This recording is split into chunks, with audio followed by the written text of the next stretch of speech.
Hello viewers, আসসালামু আলাইকুম। আমি আসিফা তাসমিন নতুন একটা ব্লগে আপনাদেরকে শুভেচ্ছা জানাচ্ছি। সকাল সকাল আজকে নাস্তা করব, তাই ভাবছি একটু অন্য কিছু খাই। ওটস ভেজিটেবল দিয়ে ডিম ভেজে নিয়েছি, সাথে ছিল একটা কলা, আর ছিল ঠান্ডা এক মগ পানি, আর গরম গরম এক কাপ চা। ব্যাস। আজকে ইয়াসিনের স্কুলে ভাবছিলাম টিউশন ফি দিতে হবে, তারপর পরীক্ষার ফি, তারপর ওদের র্যাগ ডে ছিল, সেখানের একটা ড্রেসের ব্যাপার ছিল, সেই ড্রেসের টাকা জমা দিতে হবে, যার জন্য সব বাসা থেকে গুছিয়ে নিচ্ছিলাম। আর সাথে তো আমার সঙ্গী আছেই, সঙ্গী যাবে বলেই না সব কিছু গুছাতে হচ্ছিল, নয়তো ওখানে গিয়ে না হিজিবিজি হয়ে যায়। এই যে ইয়াসিনের ড্রেসের টাকা জমা দিচ্ছি, ওরা গজল গাইবে, তো ওই গজলের ড্রেসের জন্য, পাঞ্জাবির জন্য টাকা, এখানে টিউশন ফি জমা দিচ্ছিলাম, সাথে দেখছিলাম আমার পাখিগুলো কি করছে। বারবার তাদেরকে দেখতে হচ্ছিল, কারণ আমার পাখিরা, ছোট পাখিটা কখনো ঘোড়ায় ওঠে, কখনো স্লিপারে ওঠে। এখানে আপুটার আমার সব কিছু হিসাব নিকাশ বুঝিয়ে দিচ্ছিল। তো আমার পাখি দেখবেন কিভাবে খেলাধুলা করে, এই যে একবার স্লিপারে, আরেকবার ঘোড়ার উপরে। এর মাঝখানে খালা এসে বলল ওনাদের চা খাবে, চায়ের খেতে টাকা লাগবে, তো ভাঙতি করে ওনাদেরকেও 200 টাকা দিয়ে দিলাম। আইডি কার্ডটা ঠিক করে নিলাম, সাথে বেঙ্গলি, ম্যাথ, ইংলিশ কপি নিলাম, সামনে এক্সাম, তো এগুলো তো লাগবেই।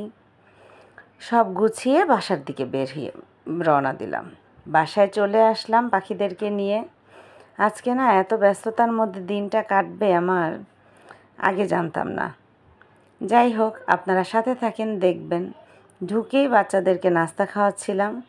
তারা তো অনেক লক্ষ্মী, এবার খুবই খাওয়া দাওয়া করে, এমন ভাব। খুবই জ্বালায় জানেন, তারপরও মাশাল্লাহ যতটুকু খায় সুস্থ থাকুক। এই যে ওদেরকে খাইয়ে দিয়ে আমি রান্নার দিকে চলে গিয়েছিলাম, কারণ আরিশা চলে আসবে, দেরি হয়ে গিয়েছিল। ওদের মাংস দিয়ে আলু তো আমার বাসায় লাগবেই, এটা একটা কমন খাবার, এটা থাকতেই হবে, সাথে মাছ। ছোট মেয়েটা মাছ ছাড়া কিছুই খায় না। আমার আরশি পাখি যে কোনো মাছ হতে হবে। আর এই ছোট মাছটা মেনলি বাবার উদ্দেশ্যে রান্না করা। বাবার জন্য তো খাবার পাঠাই, যার মধ্যে এখন হচ্ছে আন্টি বাসায় নেয়, আন্টি আবারও বাইরে গিয়েছে, তো বাবার জন্য তরকারি পাঠাতে হবে, খাবার দাবার এমনিতেও দেই, কিন্তু আন্টি না থাকলে সেটা রুটিন মেনটেন করে দিতে হয় আর কি। তো এদিকে রান্নাবান্না চলছিল খুবই, আবার দেখছিলাম বাচ্চারা কী করে, সেদিকেই টুকিঝুঁকি মারছিলাম। তো সব মিলিয়ে আজকে খুবই ব্যস্ততার মধ্যে কাটছিল সময়টা। আর এর মধ্যেই ফোন আসলো, আরিশা চলে আসছে। তা আমি পোলাওটা ঝটপট একটু বসিয়ে চুলায়, ভাবছি আরিশাকে দৌড়ে নিচে যাব আনতে। তো এই যে চলে যাচ্ছে আরিশাকে আনতে, আব্বু আরিশাকে দিয়ে যায়। যারা আমার ভিডিও দেখেন তারা অবশ্যই জানেন আরিশা ওর আব্বার সঙ্গে স্কুলে যায়, আর ফিরে ওর নানাভাইয়ের সঙ্গে। এই তো পাখি চলে আসছে। তা আব্বু আমার জন্য অনেক কিছু নিয়ে আসছিল, তো বক্সগুলো না খোলার পর আর ভিডিও করা হয়নি। যাই হোক, আবার রান্নাবান্নার দিকে চলে গিয়েছি। মাংস হয়ে গেছে, মাংসটায় একটু পেঁয়াজ ভাজা দিয়ে দিলাম যাতে খেতে মজা লাগে। কি করব বলেন, রান্না করলেই তো হবে না, সেটা স্বাদ মতো হতে হবে। এই তো পোলাও হয়ে গেছে। আজ আমি ঝটপট পোলাও এভাবেই রান্না করি। মিষ্টি কুমড়ো ভর্তা, সাথে ছোট মাছ তো আছে, কিন্তু মনে হলো পাখির জন্য একটু মাগুর মাছ রান্না করি। ছোট মাছ তো আর পাখি খেতে পারবে না, আরশি পাখিটা, তো আবার মাগুর মাছ দিয়ে দিলাম বসিয়ে।